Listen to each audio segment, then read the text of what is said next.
How will freehold properties react to the spring market? Hi everyone, Ian here. Last episode we talked about how condos will likely struggle in the upcoming year. The spring market might be busier, but the price may not reach the satisfactory level because of the higher level of inventories. But different regions will behave differently. And today we want to talk about how freehold market will react to the spring market and how different areas in the freehold market might do differently. Generally, freehold will be better than condos, that we already know.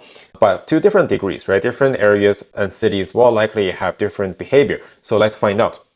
First of all, let's take a look at the general trend. Let's take a look at the screen. This is basically the number of sales between November this year and November last year, and how in different brackets, right? We'll use detached as a representative for freehold market because it is the biggest segment. And in different price segments, we can see that almost in all of them, right? Sales this year than last year. Whether it's 1.5 to 2 million or under 1 million, right? You see, every segment has improved. So that's good. That means we definitely have more buyers than last year. But the important thing is the percentage of buyers in these different brackets. And we can see that if we group them by percentage and we choose detached, we can see that the higher end of detached homes actually do attract more buyers in percentage. And that could either mean that the buyers have higher confidence, the end users are choosing to buy their expensive homes, they have higher confidence in the future, or there's more competition between the buyers and they're pushing, let's say, $1.9 million house to a $2 million mark, right? So either way is good. It means the market has improved compared to last year, same time. And that's a good sign in general, right? You can see anything over $1 million, we're generally doing better than last year. And that's different for condos. Condos, if you take a look at the same chart, you'll see that it's the cheaper end that have a higher percentage of sales than last year. The higher end generally are suffering more, right? Have lesser percentage-wise. So that means there's actually still more people choosing the cheaper end condos because they have less confidence for the future. They're picking up like the really low-end deals only, and or they actually bargain down, right? Say something used to be 610,000, they got it for like 580,000. They push it down a category, right? So that means there's more transactions in the lower end. It means market is not really doing better. That gives us a general idea how these two market compares. And today we want to compare the freehold market in different level of busyness, right? Like how well the market is doing, and let's rank them. Let's rank the different areas. And one way to do that is look at these two metrics. If you look at the screen, this actually, we can see that we're comparing different detached homes in different markets in these two measures, okay? They both represent how busy the market is. Whether it's a seller's market or a buyer's market, they use different metrics. The first one is months of inventory, okay? That measures the current level of inventory comparing to the number of buyers. The more inventory, the less buyers, the more the market favors the buyer. It's buyer's market, right? The lesser inventory, more the buyers, they're competing for the small number of inventories. That means it's busy. It's a seller's market, right? And sales to new listing ratio is a different measure. This one measures actually the current months, not existing inventories. What's happening in the current months between sellers and buyers? Like how many properties were sold divided by how many properties got listed this month, and that ratio is the sales to new listing. It shows us what's the market doing this month in November between the buyers and sellers, right? This one is against new sellers, so there's a difference. Let's take a look. These two metrics differ because some areas they had a lot of built up inventories, right? So they will likely look worse in the months of inventory. But if this month they start to become busy in the short term, then their sales to new listing will look better, but their months of inventory will look worse, right? You see what I mean? Or vice versa, right? If an area that have low inventory but is starting to slow down, then these two numbers will show a reverse result. And on the right, we can see a average price, right? Just give you an idea of how these markets average price ranks. So for example, Oshawa is the cheapest, right? Cheapest in terms of average price is only 900,000. Well, really it's like 860,000, right? Average price for a detached home in Oshawa. So we generally know that in GTA, the cheaper areas generally do better, right? Because they're more affordable and they're more appeal to the mass end users. So let's take a look at Oshawa.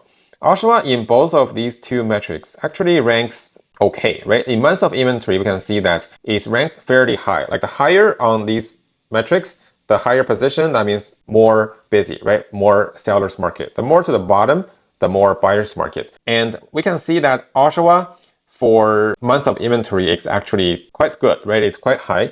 And sales to new listing is somewhere in the middle. Okay, that means Oshawa did not do too well in November, but in general, it's doing pretty well because the previous month has been good.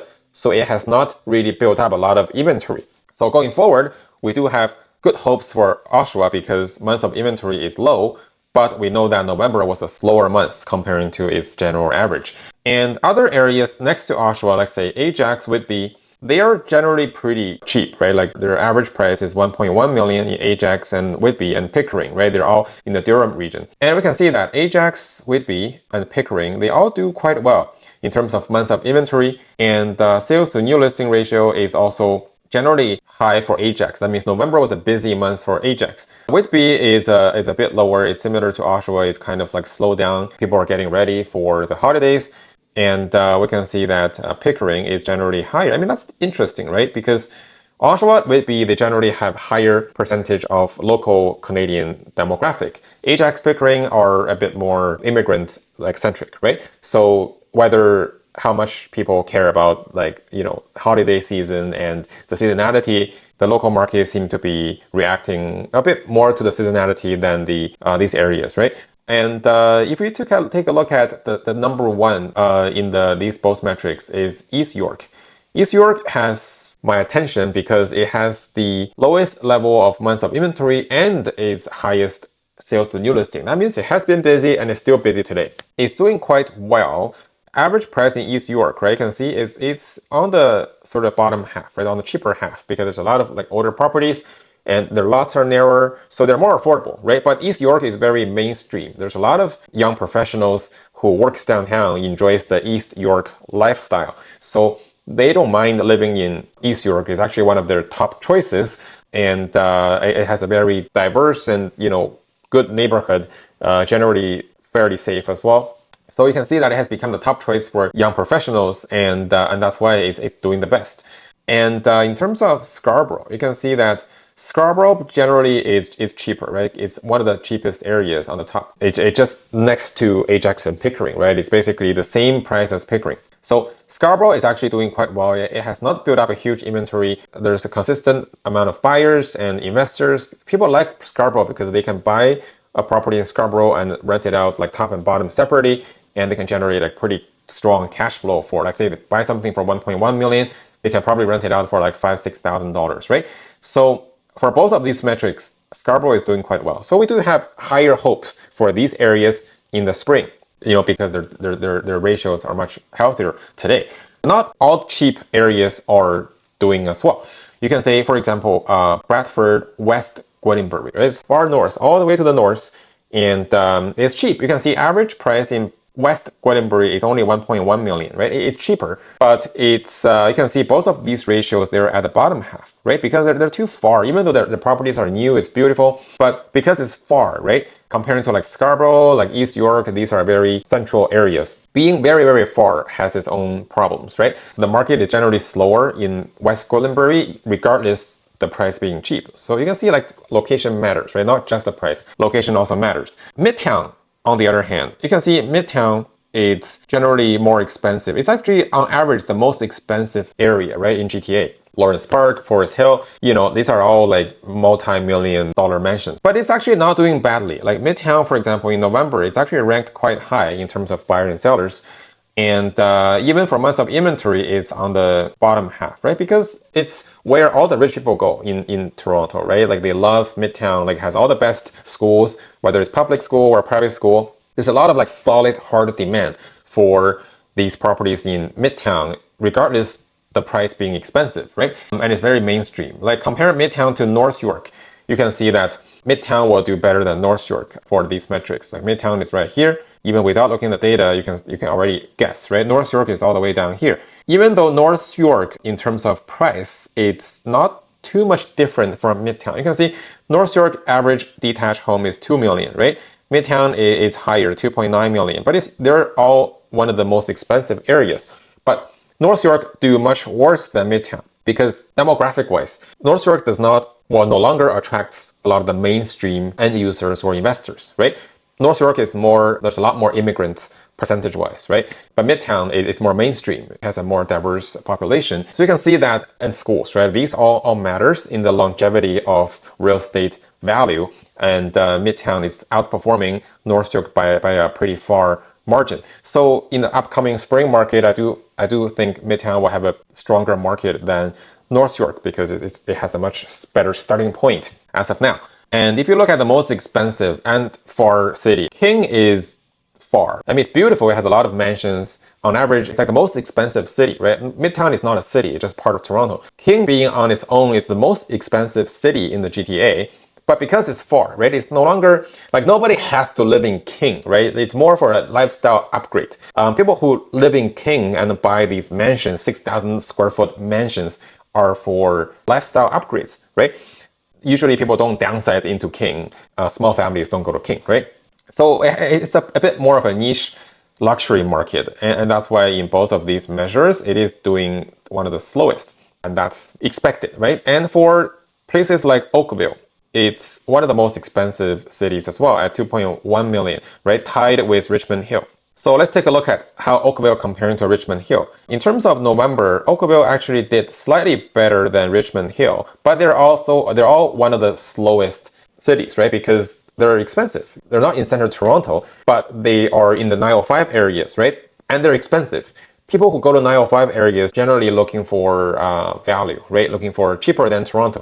So like that's why in terms of market speed, it is one of the slower markets. And same thing for months of inventory, Richmond Hill is second to the bottom. Oakville is to the bottom, right? It is slower as well. So I mean they're expensive, and there's a lot of like fans of like these cities, right? Like there's a lot of people who loves Oakville and they're good schools and environment. There's a lot of people who loves Richmond Hill and their schools and their convenience. But in general, right, these, because they're expensive, they're slower. So in the spring, if you're looking for a big jump on their price, I would say it's a little bit harder comparing to these more already busy areas. And speaking of price, right, like Brampton, for example, it is one of the places that have a lot of investors, right, similar to Mississauga.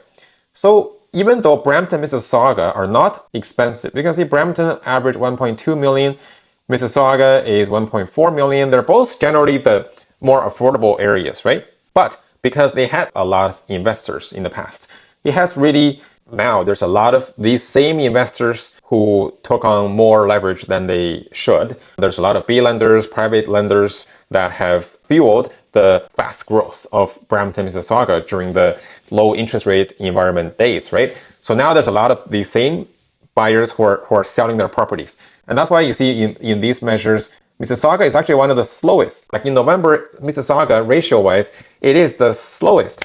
Not saying there's no buyer. Mississauga is a big market, right? There's still a lot of buyers, but because there's even more sellers. So if you look at the data, it's actually the slowest in terms of buyer to seller ratio, right? Same thing for Brampton, like one of the last ones. So despite being affordable, they're still slow, right? So if you're a seller planning to sell your property, I would say, don't be overly optimistic and make sure you prepare your product really well, right? Product preparation, like renovations, staging, make sure your property really stand out, because no matter how great of value your property is, there's a lot of competitors out there, right? And buyers will check out like 10, 20 properties before they make an offer.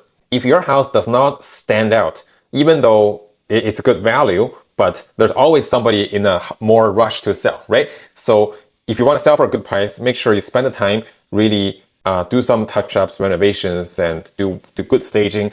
Make sure your property gets showcase the best, right? Because in these areas, like competition is fierce. So you're standing out is the most important thing to make sure your property sells quickly and within a reasonable price range.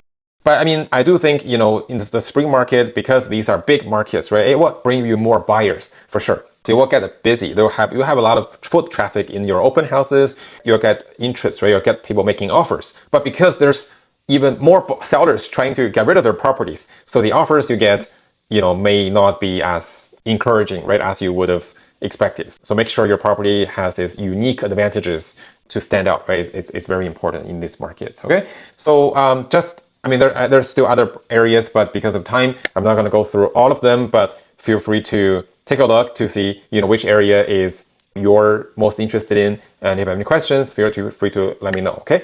Next video, we'll talk about more trends. Like we'll look at the graphics for some of these areas and how their inventory level may affect the spring market as well. So until next time, cheers.